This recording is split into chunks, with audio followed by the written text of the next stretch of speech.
O Livro dos Espíritos.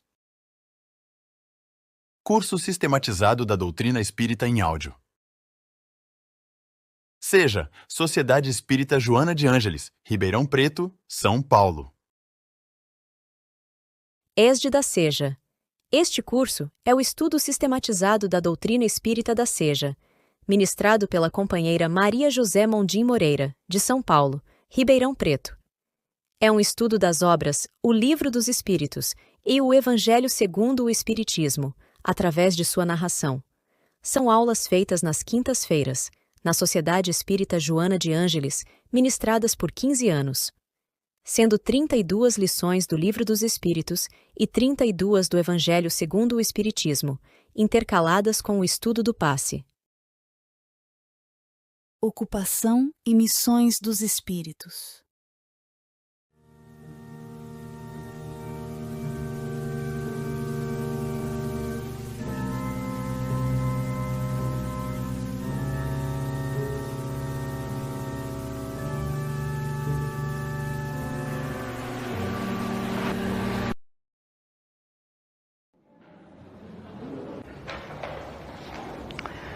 Bem, boa noite a todos. Estamos vivendo a nossa aula número 21, nosso estudo número 21. São 28 questões de um assunto assim, eu não sei se muito interessante, porque possivelmente a primeira vez que a gente toma conhecimento dele, nós nos surpreendemos. Porque é muito divulgada, a ideia é muito antiga, de que se morrendo, descansa-se. E até a gente fica, não, morrer para descansar, morreu, descansou. E quando nós vamos começando a compreender a morte como desencarne, a ideia de descanso vai sendo abolida. E nessas 28 questões vai ficando bem claro que os espíritos se ocupam. E no que eles se ocupam? E foi exatamente a doutrina espírita que veio modificar conceitos já estabelecidos, principalmente pelas religiões oriundas do cristianismo, e oferecendo à humanidade uma filosofia universalista, e não mais prisioneira assim de conceitos materiais, sempre muito acanhados, podemos dizer assim, muito ultrapassados, medievais, informações essas acerca da vida espiritual, da continuidade da vida. O que a doutrina espírita nos oferece em seus princípios é sempre a filosofia condizente com o progresso efetuado pela humanidade, e nós podemos dizer ainda mais avançado do que aquilo que a ciência vem descobrindo. Em verdade, os princípios espíritas vão aguardando que a ciência consiga assimilá-los e compreendê-los e depois prová-los. Nessa linha de raciocínio, nós vemos hoje que a árvore da ciência já pensa em colocar nos seus galhos o assunto reencarnação. Já que existe, para alguns cientistas, existe uma parte da ciência que se ocupa de uma maneira muito séria com relação a este assunto. E nós não acreditamos que não estejamos longe da realidade de quando a reencarnação não for apenas um princípio considerado religioso, mas fazendo parte de um processo natural. É uma sequência da própria vida. A pluralidade dos mundos também tem aguardado que se consiga entrevistar oficialmente um ET e que ele nos ofereça o seu endereço, a comprovação, porque a ideia de que existe vida inteligente além desse nosso pequeno planeta Terra é alguma coisa lógica e de bom senso. Então não se pode desconhecer os avanços em termos assim de ter consciência dessa realidade, embora ainda não tenhamos, pelo menos oficialmente, uma comprovação da existência de vida inteligente fora da Terra. mas é um dos princípios espíritas também. Desde 1857, a ideia da unidade divina, a imortalidade da alma, a reencarnação, a comunicabilidade, a lei de causa e efeito e a pluralidade dos mundos habitados faz parte, formam o corpo filosófico da doutrina espírita, são os princípios fundamentais do espiritismo. Dessa maneira, o nada sequente à morte, que era apresentado seria um princípio do materialismo, ou o sono eterno que as religiões passaram, aquela história de aqui jaz, ou descanso eterno, ou repouso em paz e coisas mais, vai cedendo espaço a uma certeza consciente da continuidade, que cessada a vida física, a alma continua a existir. E se a alma continua a existir, o que ela faz quando deixa o corpo? É essa lacuna que é o que o Espiritismo veio preencher. O que se sabe é que a humanidade, a reencarnação e a desencarnação se processa em um fluxo e refluxo das almas que formam a atmosfera espiritual do planeta Terra. Então nós temos grupos que vão reencarnando, outros que vão retornando, mas que nessas idas e vindas, todos os espíritos matriculados aqui na escola do planeta Terra vão desenvolvendo o seu potencial, vivendo as experiências reencarnatórias quando ligados ao corpo e vivendo as experiências que a erraticidade pode oferecer. Quando encarnado, não é tão difícil descobrir quais são as nossas ocupações, os nossos deveres. Encarnar significa que o espírito vai se unir à matéria. E unido à matéria, nós nos unimos através do quê? Do corpo. E já que ganhamos um corpo para poder viver a sequência das reencarnações, a cada uma nós ganhamos sempre um modelinho 0 quilômetro e recomeça-se a experiência. Já que Deus nos presenteou com um corpo, e é repetido esse presente a cada reencarnação, nós temos que cuidar dele. Temos que alimentá-lo, banhá-lo, protegê-lo, deixá-lo descansar, exercitá-lo, dar remédio quando ele fica doente, participar da reprodução, porque a reprodução material se processa através do corpo. Parece que, colocando-se dessa maneira, a impressão que nós temos é que estamos falando de uma terceira pessoa. Mas a verdade é essa, o corpo é um instrumento do espírito. Em verdade, quando nós dizemos temos fome ou temos sede, o espírito não tem fome nem sede. A sensação da fome e da sede é passada via perispírito para que o espírito possa providenciar os recursos necessários para que o corpo continue mantendo a sua estabilidade, a sua harmonia. Então, em verdade, nós não temos sono. Em verdade, é o corpo que precisa de repouso. Portanto, dizer, vou levar o meu corpo para descansar, ou vou alimentá-lo, ou vou banhá-lo, até que é a expressão mais correta, porque o espírito é que realmente vai providenciar esses cuidados que, a bem da verdade, ocupam um espaço, tomam um tempo muito grande na nossa agenda. O corpo solicita muito do espírito e, se formos considerar, acabamos quase que ocupando as 25 horas do dia, não me enganei na conta não, acabamos nos ocupando, que a gente ocupa até um pouquinho mais do dia, envolvidos com os cuidados e as necessidades e as coisas decorrentes dessa necessidade. Para o corpo descansar, a gente precisa ter uma caminha precisa de um quarto, o quarto faz parte de uma casa, aí você precisa ter lençol, e a coisa vai crescendo e no fim a gente está trabalhando muito para poder suprir as necessidades do corpo. E a maneira como Deus deu um jeitinho do espírito aprender a trabalhar. Porque o corpo obriga o espírito a tomar alguma atitude, ainda que ele se recuse sistematicamente a qualquer trabalho. Quando chega a fome, nem que seja para ir pedir para alguém, ele vai ter que se movimentar. Então, queira ou não, tomando conta do corpo e cuidando dele, pressionado pelas sensações desagradáveis que o corpo vai transmitir ao espírito quando elas não são atendidas, nós iniciamos a nossa primeira lição de trabalho. Portanto, temos que cuidar do corpo e precisamos dele para o nosso desenvolvimento intelectual, para o nosso desenvolvimento moral. Encarnado, portanto, o espírito, ou encarnada a alma, nós nos vemos às voltas com muitos encargos. A convivência familiar, a convivência social, tudo isso vai estabelecendo assim uma sequência de deveres, de obrigações.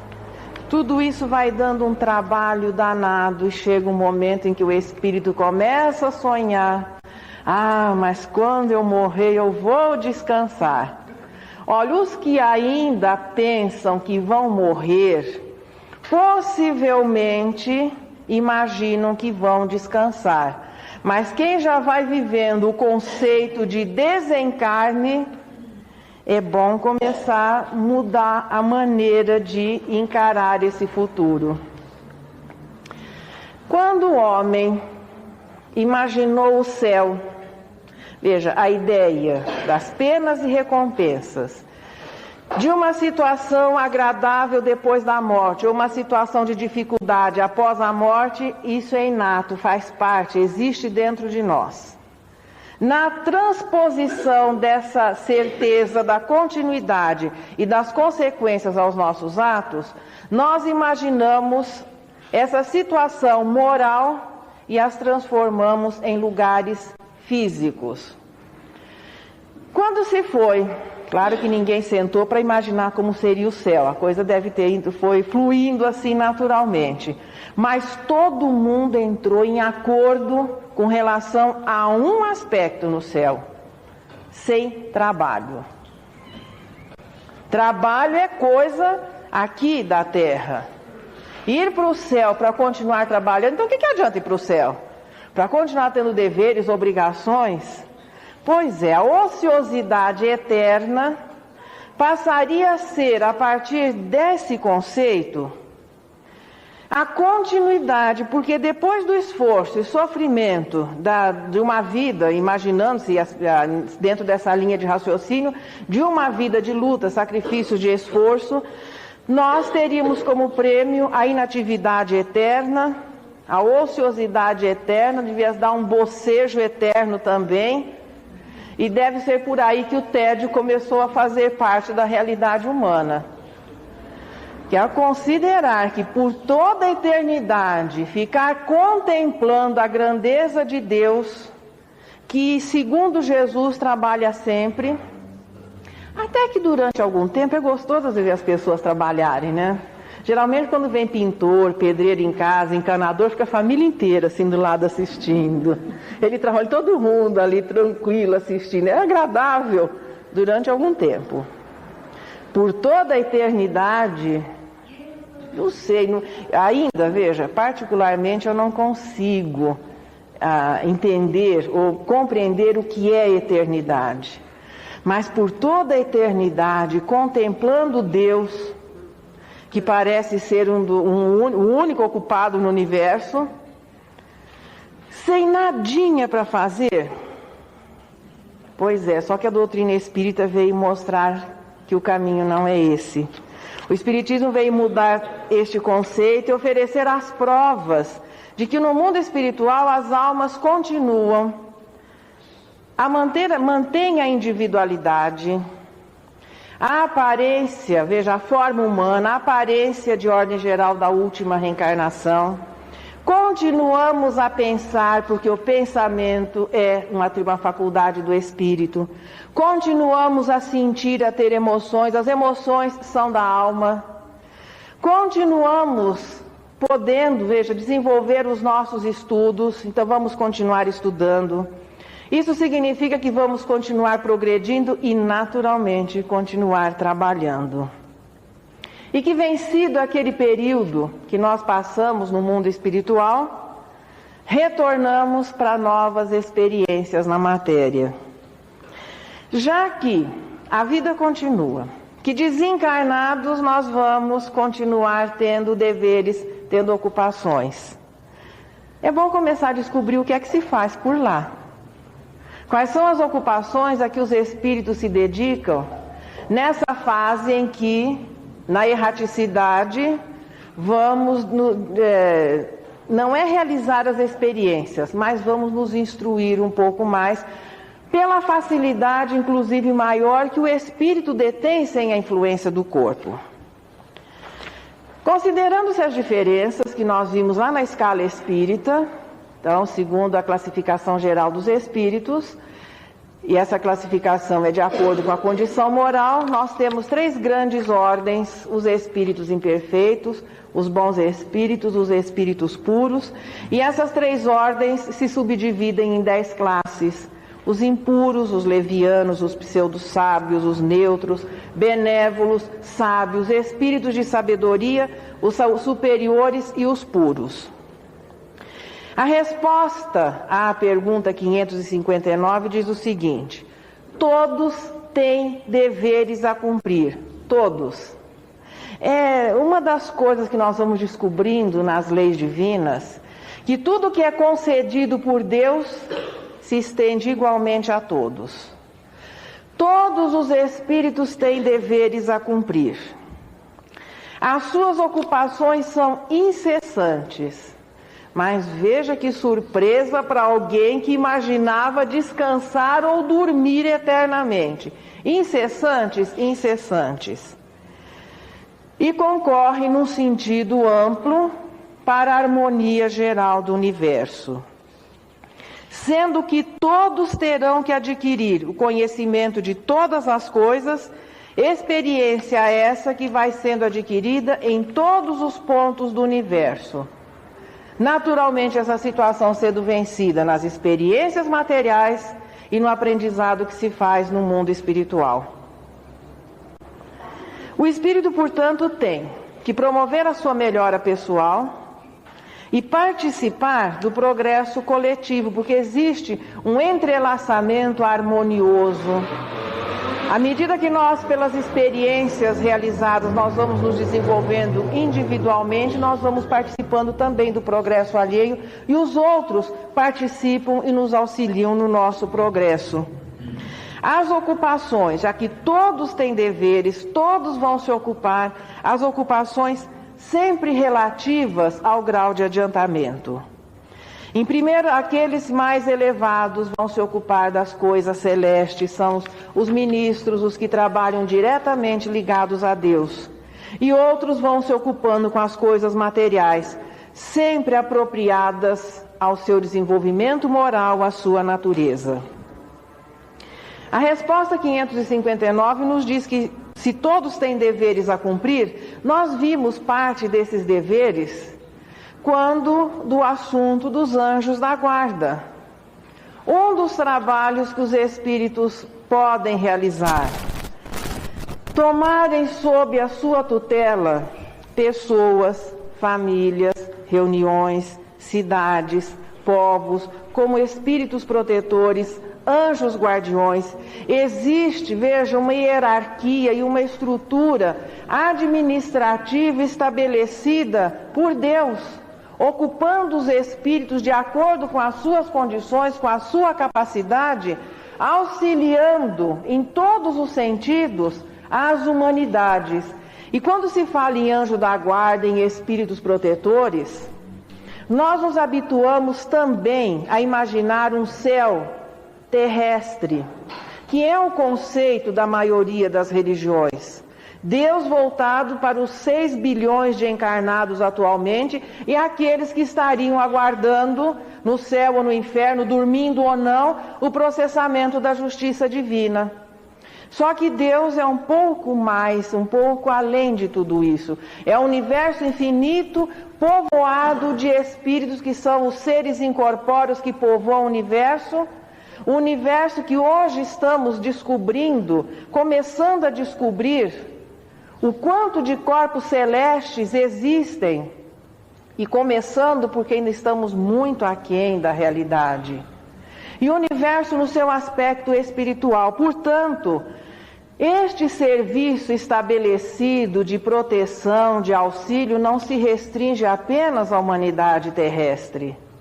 Os espíritos, que são os seres incorpóreos que povoam o universo, naturalmente cuidam dos outros seres incorpóreos que povoam o universo enquanto eles tiverem necessidade. Aquele que está adiante vai auxiliando o que vem à retaguarda. Não perguntem o que é que Deus vai fazer com tantos espíritos que se tornam purificados.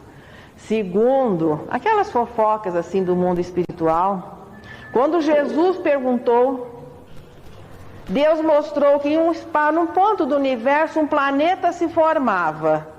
E ele sugeriu que Jesus tomasse conta. Por coincidência era a Terra.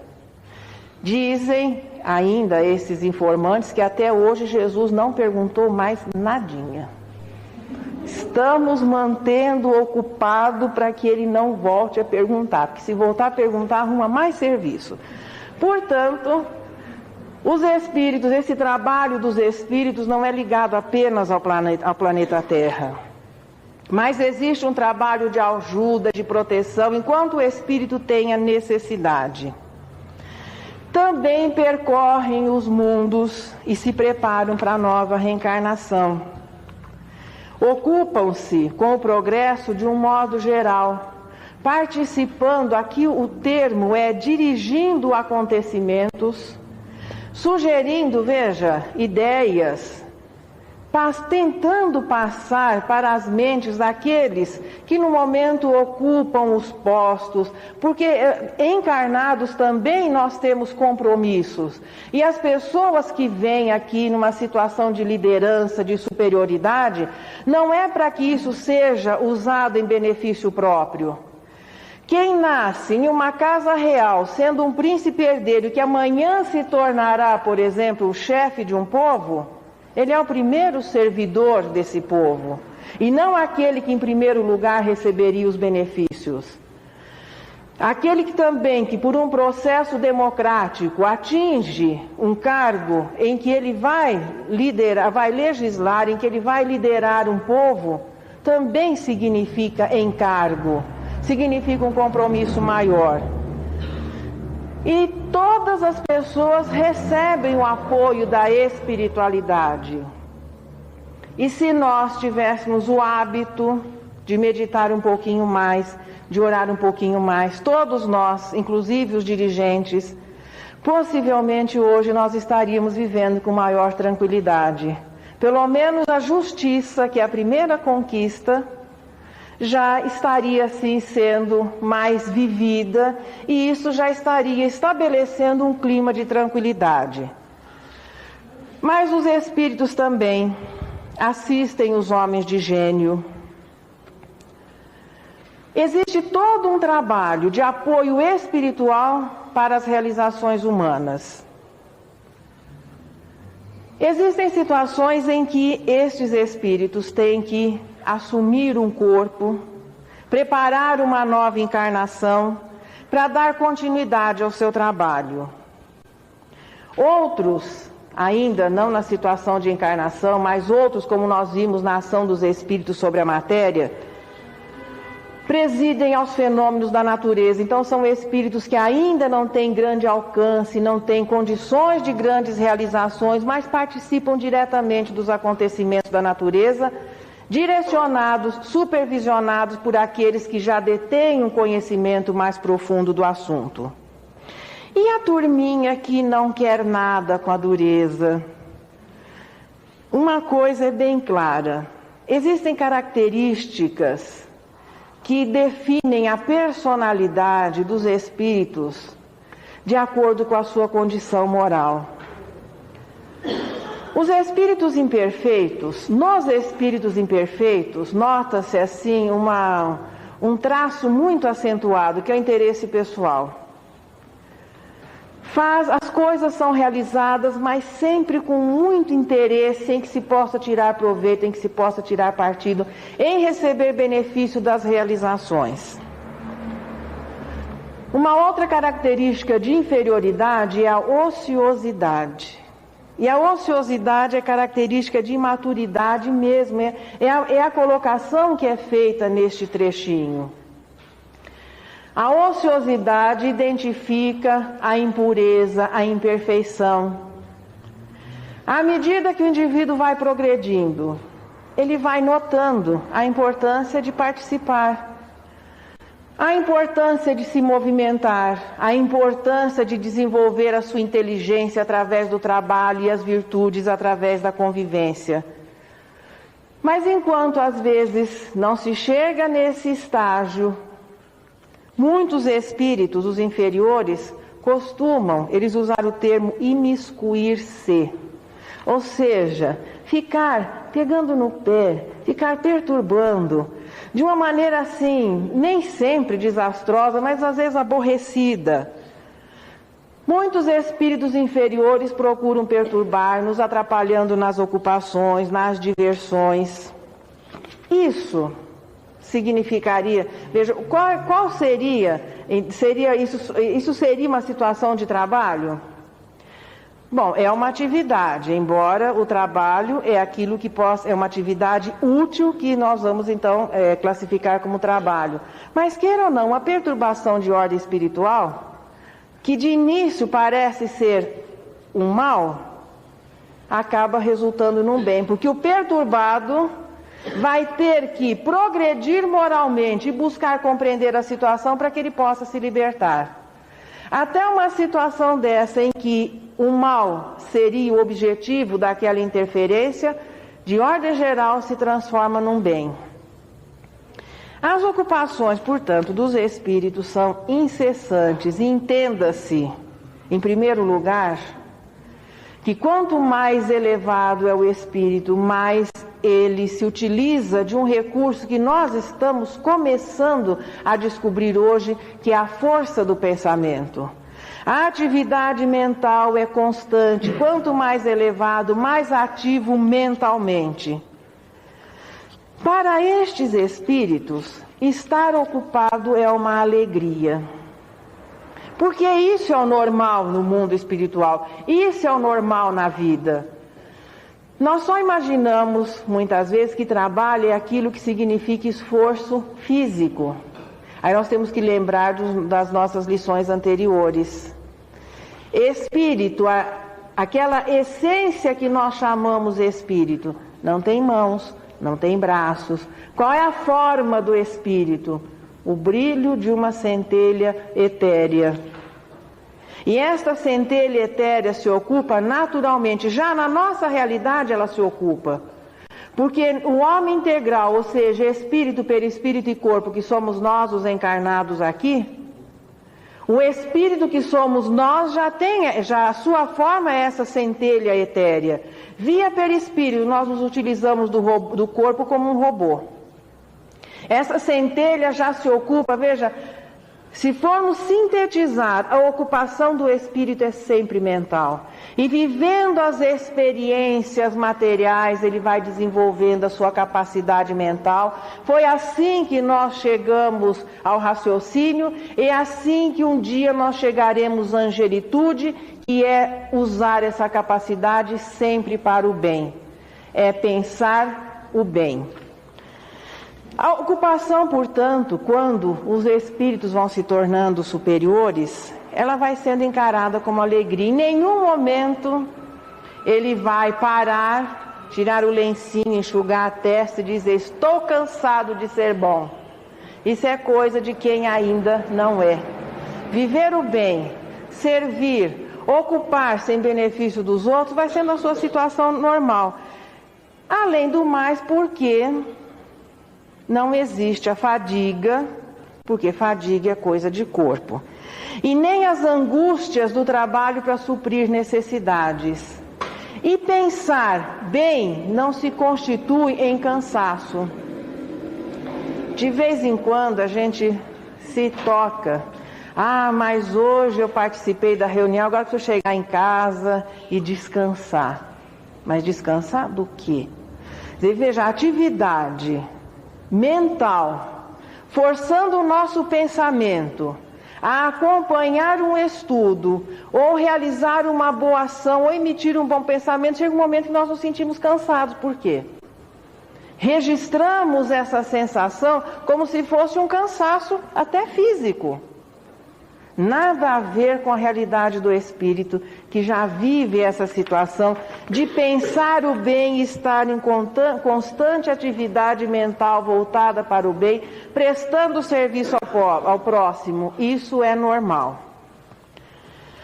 Aí vem a resposta 558, quando é dito que eles concorrem para a harmonia do universo. Sim, desde os inferiores, desde aqueles ainda na fase de humanização, antes das reencarnações que caracterizam já a humanização, estes trabalham supervisionados, direcionados pelos superiores. E aqueles que vão, claro, os bons espíritos, os espíritos de sabedoria, lá no último degrauzinho da escala, os espíritos puros, que atuam em nome de Deus no universo, fazendo com que as leis sejam transmitidas e velando para que elas sejam cumpridas. Aí um detalhezinho. Desencarnados, nós vamos continuar, por exemplo, desenvolvendo a atividade ou o estudo que estamos fazendo aqui?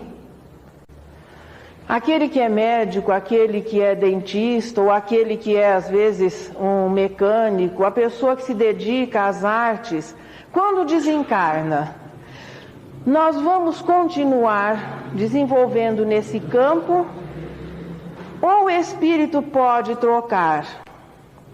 Depende da sua realidade. Existem, contudo, ocupações que não têm correspondência no mundo espiritual. Como muitas vezes o espírito já se desenvolveu o suficiente naquele campo e aproveita a sua permanência na erraticidade para iniciar um novo programa, porque o espírito tem que se desenvolver em todos os campos. Um exemplo disso é quando, do trabalho de Ivone Pereira, o espírito Chopin lhe dizia que Ivone Pereira mantinha assim uma convivência, que às vezes a gente imagina a mediunidade, os espíritos só escrevendo, só sendo vistos nos horários das reuniões, mas o que vai se vendo em verdade é que a convivência é natural. A médium inglesa Rosemary Brown, que é autora do livro Sinfonias Inacabadas, ela tem uma convivência assim com espíritos de músicos. Alguns voltaram, continuaram até seus trabalhos através da sua mediunidade, e existia uma relação assim amistosa, uma convivência fraterna, não só com relação ao trabalho. Lizzie era o espírito que costumava acompanhá-la às compras, porque ela fazia muito as contas erradas e ele corrigia. Olha, sua conta está errada, o dinheiro não vai dar. Então, é uma convivência além daquela situação de trabalho, e isso é o normal no mundo dos espíritos. E ela nos fala, esses, alguns mantêm essa continuidade. E Ivone Pereira, que também tinha assim um trabalho semelhante, uma convivência assim natural, Chopin lhe disse o seguinte, que agora ele estava se preparando para uma nova reencarnação, em que ele não viria ligado à música, mas estava como espírito se preparando para se desenvolver em ramos da ciência, no caso na medicina. Porque nós imaginamos Chopin por toda a eternidade sendo músico. Não é, veja, aquilo o que é o conhecimento, as artes, o espírito, à medida que vai progredindo, ele vai se desenvolvendo em todos os campos, é um todo harmonioso. Então, este espírito se preparava para uma reencarnação onde iria estudar, e já estava fazendo isso no mundo espiritual, medicina. Também é no mundo espiritual que nós nos preparamos para para a reencarnação, e que aqueles que vêm ser os missionários, os espíritos vanguardeiros de todas as épocas, se preparam para a realização de missões.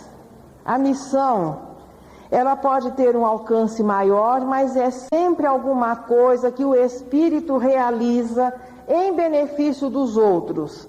É um trabalho que ele vai prestar para os outros. Evidentemente que isso também promove o seu progresso, mas não identifica uma necessidade. São aqueles que vêm com conhecimento maior e têm uma proposta: ensinar, intensificar o progresso.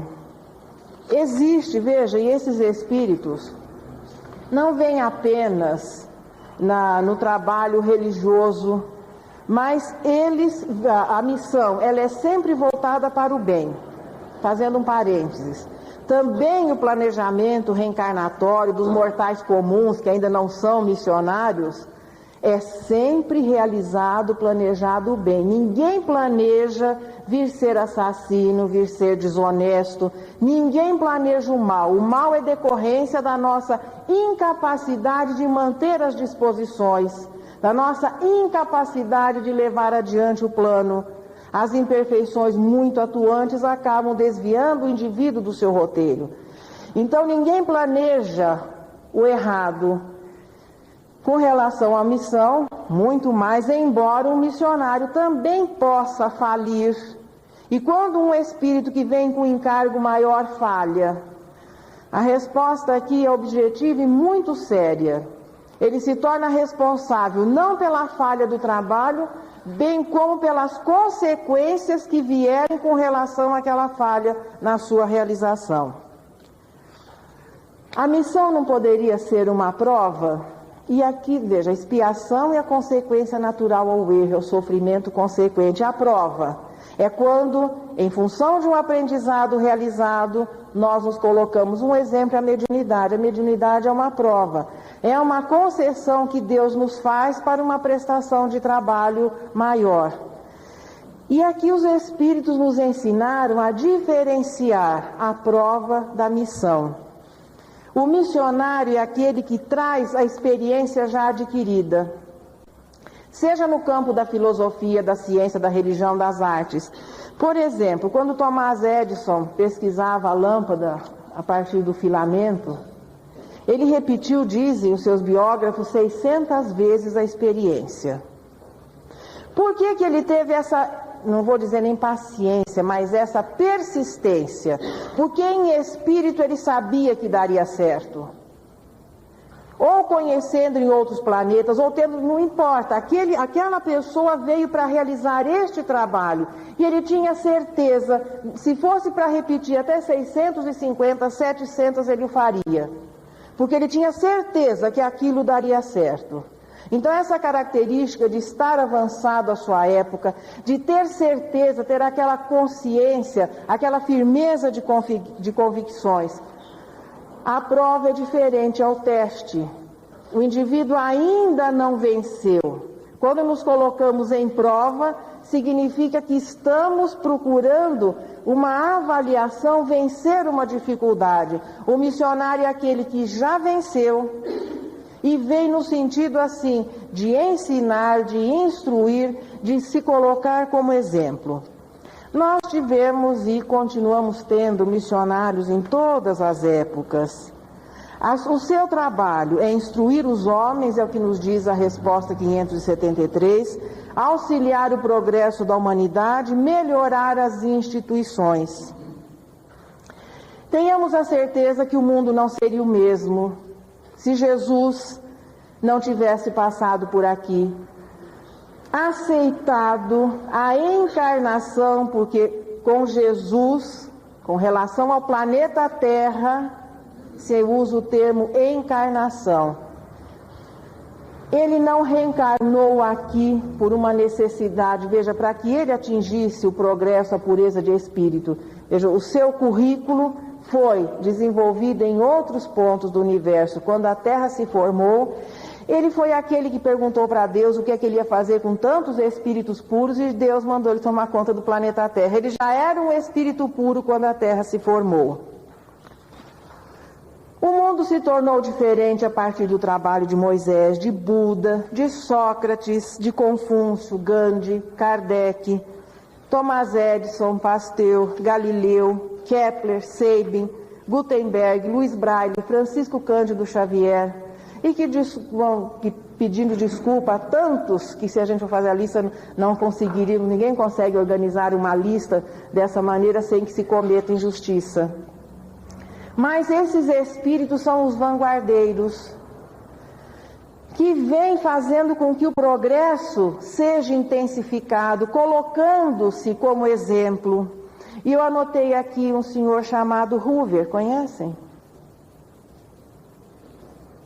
Olha, no que diz respeito às mulheres, deveríamos sempre guardar nas nossas preces um lugarzinho especial para esse senhor. Sabe o que ele fez? Inventou a máquina de lavar roupas. Todas as vezes que colocarem dentro da máquina aquele lençol enorme, aquela coxa pesada, ou aquela calça de jeans assim, que está toda difícil, né, encardida, e ligar a máquina e tranquilamente for ver a novelinha ou ler um livro, façam a prece a Mr. Hoover. Esse foi um missionário para as lavadeiras de todo o mundo. Pois é, possivelmente desconhecida, a não ser pela máquina que leva o seu nome, que não, acredito que quase não, a gente não vê muito dela por aqui. Fez um bom trabalho para a humanidade, deixou seu nome e merece os nossos agradecimentos. Mas mesmo assim, veja, um missionário, às vezes, embora isso não seja comum, porque Deus não vai concedendo missões que sejam de difícil realização para o missionário. Custa esforço, sim. Mas podem ocorrer situações em que as falhas existam. E aí cada um, tanto os missionários como os mortais comuns, vão assumir a responsabilidade por não cumprir o planejamento. É nesse capítulo que os espíritos colocam a paternidade como missão. Aí é o momento de se começar a meditar um pouquinho sobre o assunto. Num plano como o nosso de provas e expiações, a família é constituída a partir, não exatamente apenas da afinidade, mas os débitos, as dificuldades de relação. Portanto, a família terrestre, no momento, quase que não oferece aquela visão assim clara de paternidade como missão. Mas vamos imaginar lá para o fim quando o espírito é provas e expiações, regeneração, lá para o fim da regeneração, quando a relação já estiver sendo assim mais fraterna, que os débitos não pesem tanto na organização das famílias. E segundo Santo Agostinho, no Evangelho, nos mundos regeneradores, ainda existe o processo de reprodução. Para que alguém possa reencarnar, ele precisa que 2 adultos da espécie lhe ofereçam as condições. Nós estamos aqui porque um homem e uma mulher nos emprestaram um óvulo e um espermatozoide. Depois desse empréstimo, a gente dá conta do resto, embora precise de 9 meses ainda de um apoio mais direto. Aquelas pessoas que nos oferecem essas condições, os nossos pais e aqueles que hoje já são pais, o que nós fazemos pelos filhos, o que os nossos pais fizeram por nós, foi em benefício nosso. É um trabalho que um dia vai ficar mais claro, desinteressado. Tanto os problemas físicos da reprodução, como o encaminhamento nas primeiras épocas. É exatamente nessa linha de raciocínio que é colocada a responsabilidade dos pais pelo encaminhamento dos filhos. Os pais são responsáveis, sim, pelo encaminhamento e não exatamente pelo resultado, quando eles fizeram tudo o que deveria ser feito. E isso que é importante ser considerado. Nós nos preocupamos muito ainda hoje com o aspecto físico e material desse encaminhamento. Uma gravidez acompanhada, todos aqueles que têm condições, acompanhada dos recursos médicos, enxovalzinho caprichado, quando o bebê chega, os cuidados de higiene, tudo aquilo que no aspecto físico é importante é feito, a escolha. E o aspecto espiritual e moral? É esse o mais importante. Veja, porque os cuidados físicos, sejam eles quais forem, na espécie humana são mais sofisticados, qualquer bicho na floresta faz. Qualquer gatinha, qualquer cachorro, onça, leoa, sabe cuidar dos seus filhotes e oferecer o necessário e o que fisicamente é importante para qualquer elemento da sua prole. Na espécie humana, além destes, nós temos os cuidados, aquele outro lado da questão, que é o encaminhamento moral, que é o encaminhamento espiritual daquela criança, daquele espírito que na forma de criança é confiado aos adultos. Portanto, não adianta cobrar muito dos espíritos, um trabalho maior com relação a livros de história, a livros de orientação. Cabe ao adulto da espécie cuidar da infância. E todos nós temos condições de fazer esse trabalho se fosse encarado exatamente como missão. É alguma coisa que nós estamos fazendo em benefício de alguém. O lado de débito, a lei de causa e efeito, nós deixamos de lado um pouquinho. Mesmo que não exista nenhum vínculo, que ninguém deva nada para ninguém, para que alguém possa reencarnar, nós precisamos desse apoio de início, até por volta dos 10, 12, 13 anos, até, digamos de uma certa maneira, até o início da juventude, que por volta dos 18, 20 anos. Então é importante que o espírito receba esse apoio para que ele possa se desenvolver. E, portanto, os pais... Aí voltamos lá na historinha, missionário pode falhar? A falha pode ser considerada, embora para as missões de grande alcance a seleção é muito austera. Um missionário pode falhar os espíritos na paternidade? Pode, serão responsáveis pelo seu descaso e serão responsáveis pelas consequências que o outro assumir.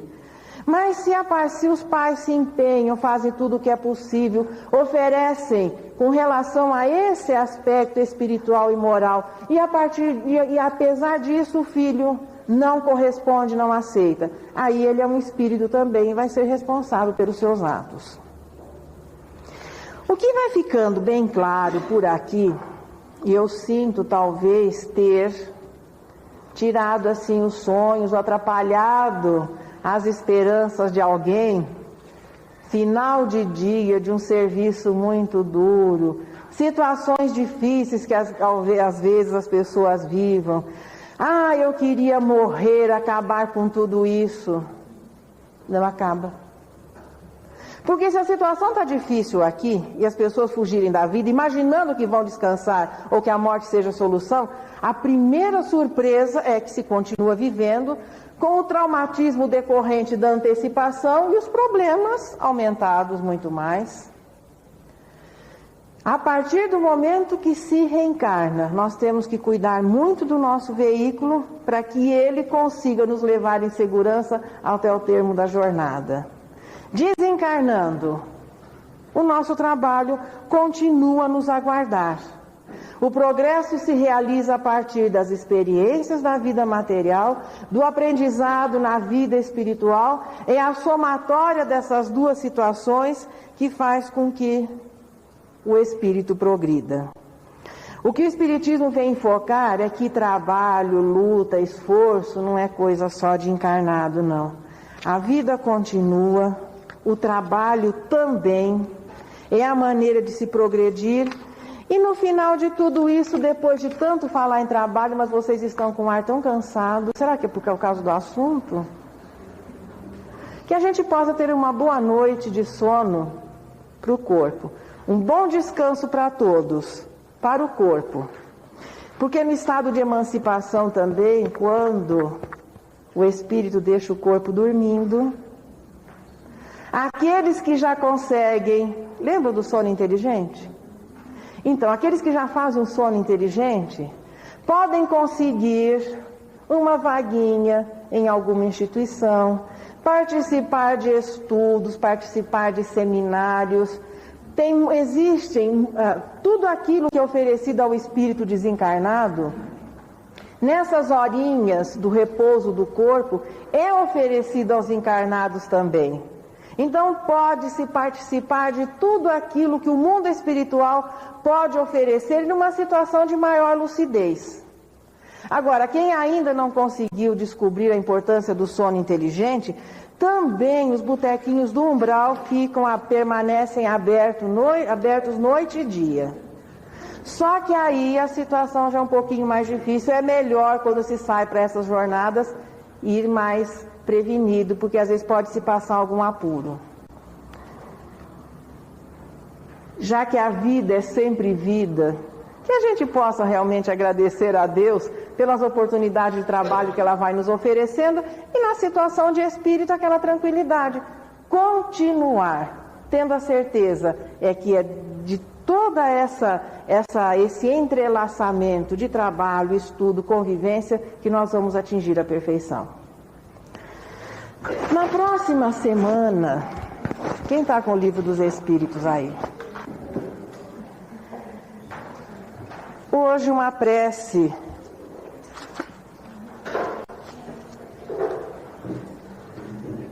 Uma prece à seara que Maria Dolores deixou aqui para que nós levássemos no coração, para que nós levássemos para casa como mensagem final. E ela nos diz o seguinte: alma querida, escuta. Na gleba que o Senhor te concede lavrar, não procure o descanso. Olha o serviço à espera. Esquece-te no bem, semeia, persevera. A colheita futura exige trabalhar. Não te prendas às teias de amargura do passado. A lição é a dádiva que fica, ajudando a pensar na existência mais rica de alegria, bondade, entendimento, altura. Ouvida o que te doa ou perturbe a lembrança. Fita a árvore antiga despojada, recompondo em si mesmo o fulgor da ramada, para depois cobrir-se em garbos de esperança. Folhas mortas na leira em sentido profundo são apenas adubo para o chão, enquanto o vegetal servindo ao mundo sobe em franca ascensão. A terra que o Senhor te entregou a zelar é formada de espíritos em prova, e o teu amor é a força que os renova, porque o amor em si é um gênio tutelar. Sigamos tempo afora enquanto é dia, quanto o trabalho em tudo exigir-nos presença, e ação que rompa a treva que se amplia, onde a revolta espalha a tristeza e a doença. Aqui, a dor é um charco esperando o carinho das mãos de um lavrador que o socorra e suporte. Quase rente a penúria em pedras do caminho, rogando um braço irmão que o liberte da morte. Além, a ignorância lembra a praga tentando carcomer a fé recém-nascida. Nos cérebros em fogo a loucura divaga, pregando a negação e conturbando a vida. Não te detenhas, vem, não temas. Não temas sombra ou lama. O amor de Deus em ti é um dom vivo e perfeito. Nada perguntes, serve, e nem critiques, ama. O céu falará por ti na acústica do peito. Toda a terra de agora é um campo sem limite, onde o Cristo nos chama ao labor nascente. Bendito o servidor ante o novo convite, que responda a Jesus: Senhor, estou presente.